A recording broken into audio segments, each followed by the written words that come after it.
working together. It was said to be impossible. We embark upon a new dream to enshrine our friendship in stone. Narvi.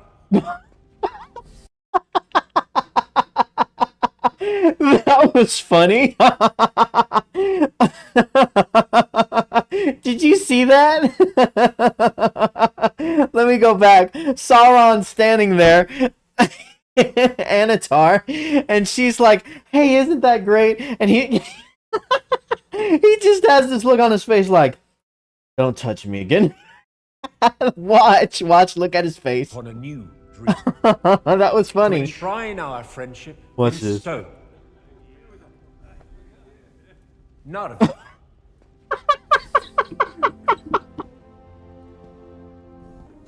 Behold, Oh, that was great. the doors of Durin. So this is how the doors of Durin were made. Known only. So tell me, for all of you, I read all your comments. Let me know in the comments below. For all the lore experts, is this how the doors of Durin were made? Is this how, like, we know every time I ever saw the reference to the moon runes and stuff like that, and dwarven doors being revealed by moonlight and stuff, I always thought it was a dwarven thing, like something the dwarves came up with. But what this show is saying is that Celebrimbor came up with it. So is that correct? Is that accurate? Does it ever mention that? I'm just curious. I'd like to know. Let me know. Watch Narvi very close. I will say, I do like how they have the ratios right. The height. The elves still look gay as hell for me. But I like how they... I don't know, though. I look at it now, I almost feel like they're a little too short. They are standing next to elves, though. Dwarves, they almost in this shot look like halflings, like hobbits. I feel like maybe they need another inch or two. I like the way some of these dwarves look. They've got these big-ass beards. Some of their beards are a little eccentric, but I feel like they should all have like weapons on them and stuff too, like axes and swords and shields all over them and stuff. But I guess they look okay, but I feel like, I don't know, do they seem just a little too short? I like how they're showing the height differences. Maybe it's just because they're standing next to elves, because elves are, I suppose, maybe generally a little bit taller than normal. But they almost look a little too short in this shot. But I always like to see the differences, like whenever Gandalf went into the house, and it was the Hobbit, in the first Hobbit one, and you could, or even in the Fellowship, you know, when he first went in and Bilbo's there, and you could really see the height differences and stuff. Gandalf made sense, because he was a massive wizard, you know? So I do like that. While he's here, not Try checking his pockets. to a lasting. So, I haven't been a huge fan of Anatar. I didn't mind Halbrand too much when he was Halbrand, and now he's Anatar. I wasn't a huge fan, but these few little scenes are funny. First, the girl who touches him, and he's like, "Don't touch me." And now they're all like laughing and cheering, and he's just standing there, like bored out of his mind, it looks like. And he just like walks away. He just kind of turns and walks away, and he's like, I'm done. I think that's funny. I know they didn't mean it to be funny, but I think it's funny. Too much? My remarks? I encouraged you to keep it short. Truth is, I should have spoken longer to credit your contribution. Forgive me. I find it difficult to stay festive when those most affected by Mordor's rise are still suffering. Rings for men. It is a game you play, sowing seeds in others' minds and then convincing them that the fruit is of their own thought. I thought our minds Well, were as hold one. on a second.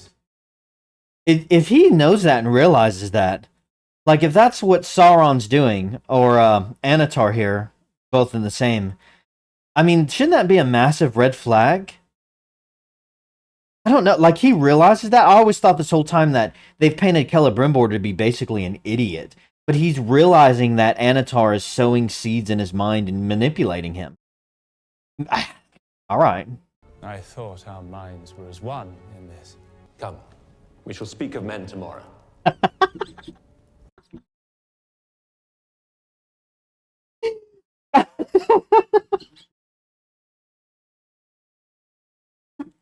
I tell you, man, this show is so ironically funny.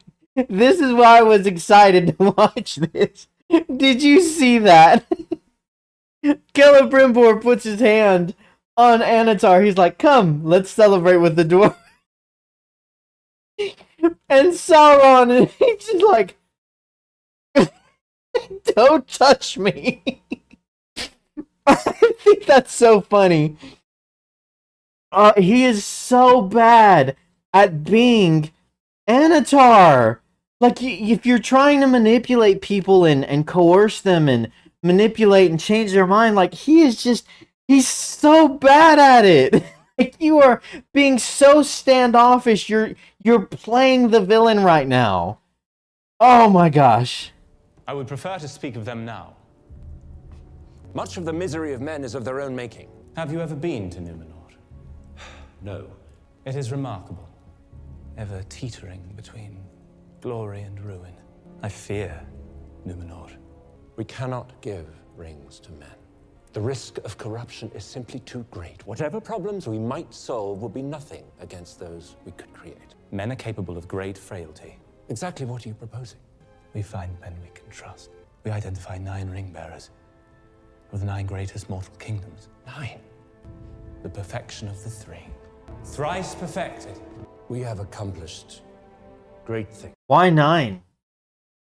I mean, obviously because of the member berries and the ring wraiths. The only kingdom of men that we know of right now is Numenor, isn't it? We haven't... I mean, there's the bums in the Southlands who are just kind of fumbling and bubbling around. That's where Blackulus is. And Theo. And I believe Isildur's still with him. With that other chick. But we haven't seen any other kingdoms of men either. So I don't know why he would throw out this. He kind of tried to explain it there, but it didn't make sense. It was like 9 to the super duper perfection of 3. Because 3, it was perfection. But 9 is like the super duper perfection or something like that. I don't understand. I don't get that. And Celebrimbor here is bringing up the point of, like, men are very corruptible, so why give them rings? And Sauron is basically like, well, yeah, but they're not all so bad, so let's do it anyway. Let us not tempt failure by allowing our reach to exceed our grasp. Oh. I am sorry. Grannybrimbor. Grannybrimbor about to cross the line, man. He's about, look at Anatar's face. He's about to get slapped. He's about to cross the line. He's about to be like, I'm not going to do it. And Anatar, is about to be like, F around and find out. My answer is no. Oh, here we go. The rings of power are complete. Of course. You just effed up. Well done. Well done. I was thinking this whole time that Celebrimbor was a complete cuck, which he is, because they have cucked this man. They've turned him into a grandma. They've made him completely ridiculous and made him just silly, like completely incompetent when it comes to like defying the king and his reasons and all this stuff.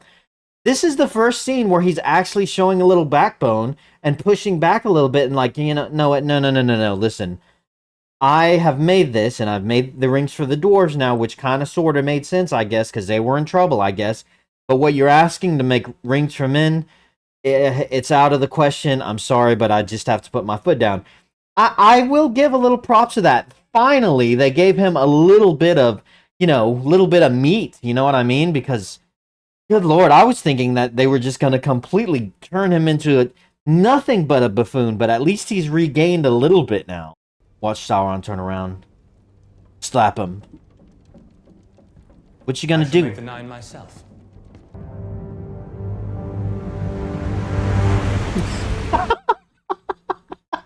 I'll make the 9 myself. That was his response. I guess Celebrimbor doesn't have the spine I thought. Man, they give him a little bit of character and then they cut the legs out from under him. He's like, no, we're not gonna do that. I'm sorry. And Anatar just walks away and he's like, well, I'll just do it myself then. Okay, isn't this Celebrimbor's forge?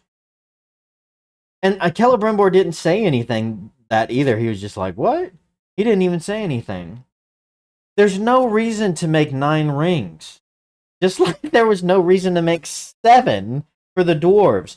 People have informed me in the chat, you guys who know the lore way better than I do, you've basically told me that, the rings, and I heard this before and I thought, they were these things that Celebrimbor were working on in order to refine the craft. The lesser rings were, as he was forging, he was learning how to make them, and Anatar did help them and showed him the way, but they weren't in and of themselves evil, I guess you could say.